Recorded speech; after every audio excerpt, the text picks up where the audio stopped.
Assalamualaikum warahmatullahi wabarakatuh. Hai adik-adik Sobat Eksis, bagaimana kabar kalian hari ini? Semoga kalian semua dalam keadaan baik dan sehat. Berjumpa kembali dengan Kak Ella di channel Edukasi Eksis, tempatnya kita belajar dan berbagi wawasan. Pada video kali ini, Kak Ella akan mengajak kalian semua untuk belajar tentang seni teater dalam bab bermain peran dari cerita fabel dan legenda dengan subbab materi menebak karakter pada cerita dongeng. Adik-adik Sobat Eksis, apakah kalian suka mendengarkan atau membaca sebuah dongeng? Kak Ella suka sekali mendengarkan dan membaca sebuah dongeng seperti cerita fabel dan legenda. Cerita fabel dan legenda merupakan beberapa contoh dari jenis dongeng.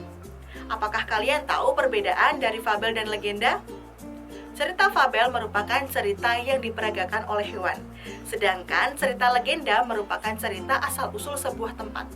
Nah, biasanya pada sebuah cerita terdapat karakternya, bukan? Nah, pada kesempatan kali ini kita akan menebak karakter pada dongeng seperti cerita fabel dan legenda. Kalian penasaran kan? Yuk kita simak video ini sampai selesai.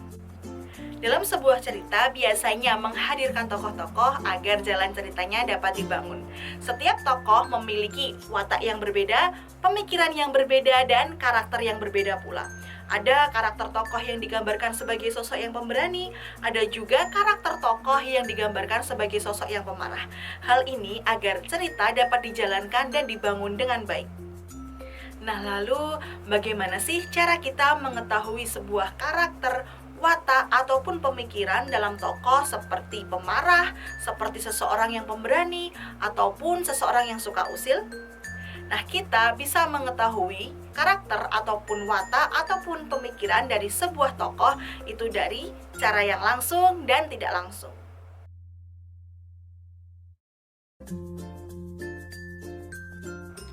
Cara penggambaran tokoh secara langsung. Penggambaran tokoh secara langsung adalah penggambaran watak ataupun karakter tokoh yang dijelaskan secara langsung ataupun dituliskan secara langsung oleh pengarang.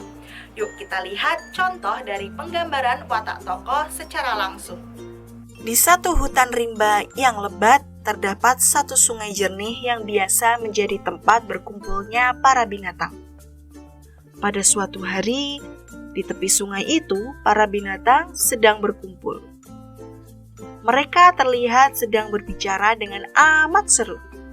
Salah satu binatang yang berkumpul itu adalah kura-kura. Tiba-tiba, kelinci datang dan mengacaukan semuanya. Kelinci memang sangat suka mengacau. Adik-adik Sobat Eksis, dari contoh cerita tadi pasti sudah tahu dong bagaimana karakter dari kelinci? Yap, karakter kelinci terpampang jelas bahwa kelinci merupakan seorang yang suka mengacau.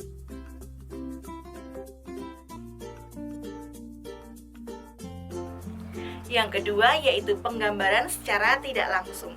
Selain penggambaran langsung, mengetahui karakter ataupun watak tokoh itu bisa diketahui dari penggambaran tidak langsung.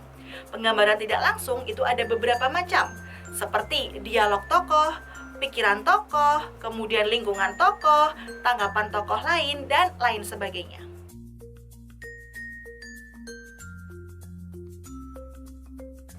Penggambaran tidak langsung yang pertama yaitu melalui pikiran tokoh. Jadi, penggambaran watak ataupun karakter tokoh akan bisa dilihat dari pikiran tokoh. Jadi, pikiran-pikiran tokoh akan menggambarkan secara jelas bagaimana karakter tokoh tersebut. Nah, berikut ini adalah contohnya ya adik-adik. Kancil menemukan ladang yang sangat besar milik seorang Pak Tani. Di sana terdapat banyak sekali timun. Kancil berpikir, sepertinya lezat sekali timun itu. Wah, bagaimana ya kalau aku ambil saja timun itu? Sehingga terbesit keinginan Kancil untuk mencuri timun-timun milik Pak Tani. Dari sepenggal cerita tadi menggambarkan tokoh Kancil melalui pemikirannya sendiri bahwa ia suka mencuri.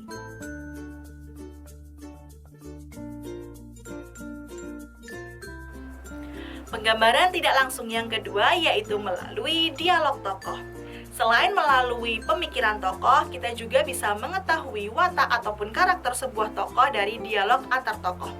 Jadi, mengetahui karakternya itu melalui perantara dialog antar satu tokoh dengan tokoh yang lainnya. Yuk kita simak contoh dari penggambaran tidak langsung melalui dialog antar tokoh berikut ini.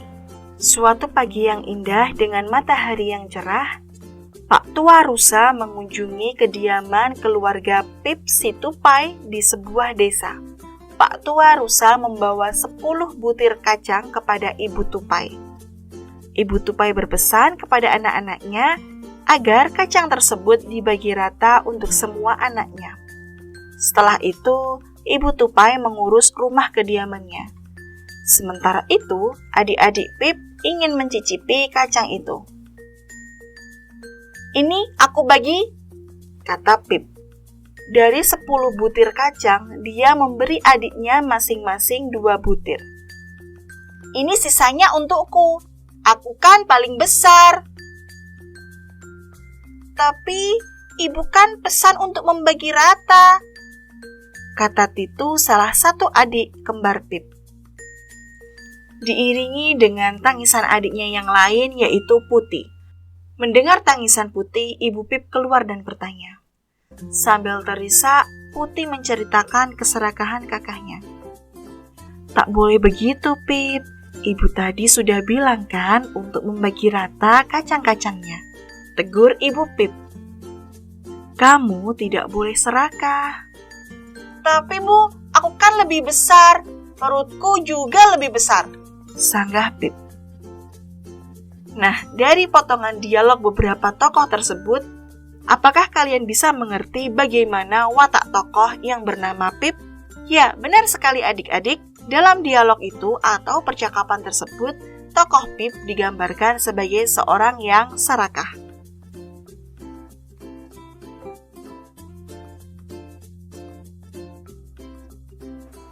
Penggambaran tidak langsung yang ketiga yakni melalui tindakan atau tingkah laku sebuah tokoh. Jadi, kita bisa mengetahui perwatakan seorang tokoh melalui perbuatan yang dilakukan oleh tokoh tersebut. Nah, berikut ini adalah contoh dari penggambaran tidak langsung melalui tindakan tokoh dalam penggalan cerita. Siang hari itu, suasana di hutan sangat terik. Tempat tinggal si kancil, gajah, dan hewan lainnya seakan terbakar.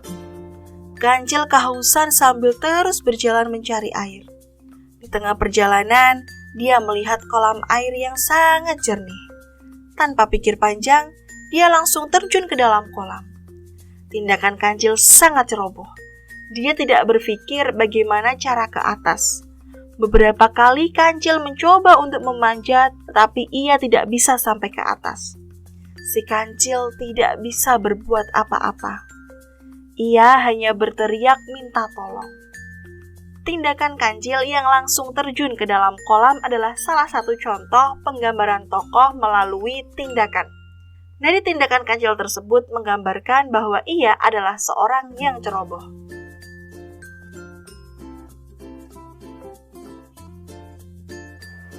Penggambaran tidak langsung yang keempat yaitu melalui tanggapan tokoh lain. Jadi kita bisa mengetahui perwatakan sebuah karakter melalui komentar ataupun tanggapan tokoh lain. Nah, kita simak contoh dari penggambaran secara tidak langsung melalui tanggapan tokoh lain dalam cerita fabel berikut ini ya adik-adik. Ulu, seekor katak hijau, suka mengolok-olok binatang lain. Ia mengolok-olok semut yang tidak bisa berenang.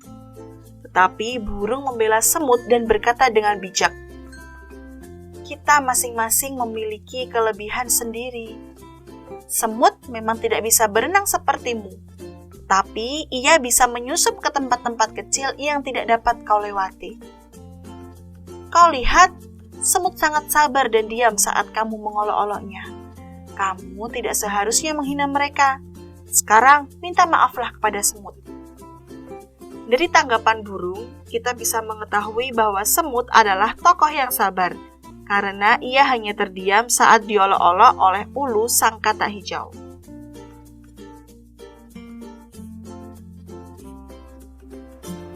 Penggambaran tidak langsung yang terakhir yaitu melalui lingkungan tokoh.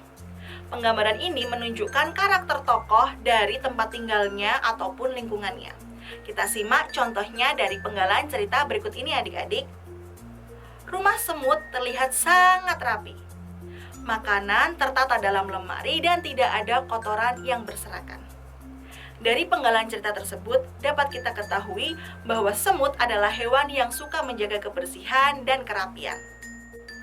Nah, itulah tadi materi tentang menebak karakter pada cerita dongeng.